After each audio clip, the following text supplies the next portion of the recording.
বিশ্ব রাজনীতির শক্তির ভারসাম্যে নাটকীয় মোড়।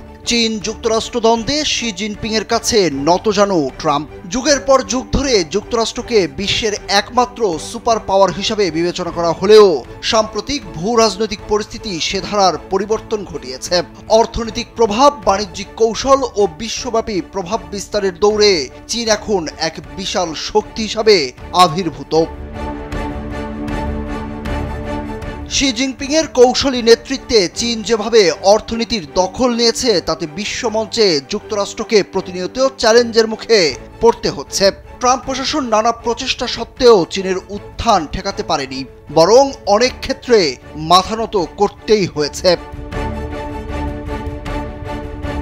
সাম্প্রতিক প্রেসিডেন্ট ট্রাম্পের বিশ্বব্যাপী শুল্ক আরোপ তারই প্রমাণ। প্রতিটি দেশের ওপর ট্রাম্প যখন উচ্চ শুল্ক আরোপ করেন, অন্যান্য দেশ দেন দরবার করতে বসেন ট্রাম্পের সঙ্গে। কিন্তু সেদিক থেকে আলাদা চীন।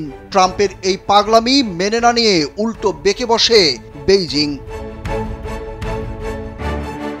প্রতিশোধ নিতে বেইজিংও শুল্ক আরোপ করে। এতে আরও চটে যান ট্রাম্প। একে অপরের ওপর পাল্টা আক্রমণের কারণে শুল্ক ৩ অঙ্কে পৌঁছায়। সর্বশেষ ওয়াশিংটন চীনের ওপর ১৪৫% রপ্তানি শুল্ক ধার্য করে। পাল্টা হিসাবে মার্কিন পণ্যের উপর ১২৫% শুল্ক আরোপ করে চীন। উপায় না পেয়ে আলোচনার টেবিলে বসার প্রস্তাব আসে মার্কিন মুলুক থেকে।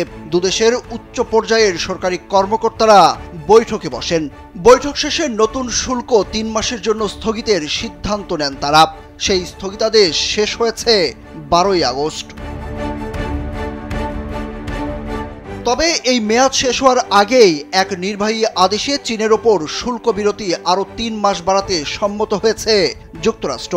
মে মাসের ওই বৈঠকে সিদ্ধান্ত নেওয়া হয়েছিল যুক্তরাষ্ট্রের বাজারে চীনা পণ্যের ওপর ৩০% শুল্ক কার্যকর থাকবে। অন্যদিকে চীনের বাজারে মার্কিন পণ্যের উপর কার্যকর থাকবে ১০% শুল্ক।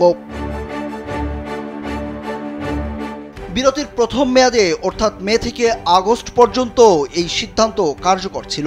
ট্রাম্পের স্বাক্ষরিত নির্বাহী আদেশে বলা হয়েছে আগামী ৯০ দিনও এই শুল্কই কার্যকর থাকবে। এদিকে যুক্তরাষ্ট্রের পণ্যের উপর থেকে যে ২৪% শুল্ক প্রত্যাহার করেছে চীন, তা স্থগিত থাকা ১২৫% শুল্ক থেকে প্রত্যাহার করা হয়েছে। সুরুজ আহমেদ, কালবেলা।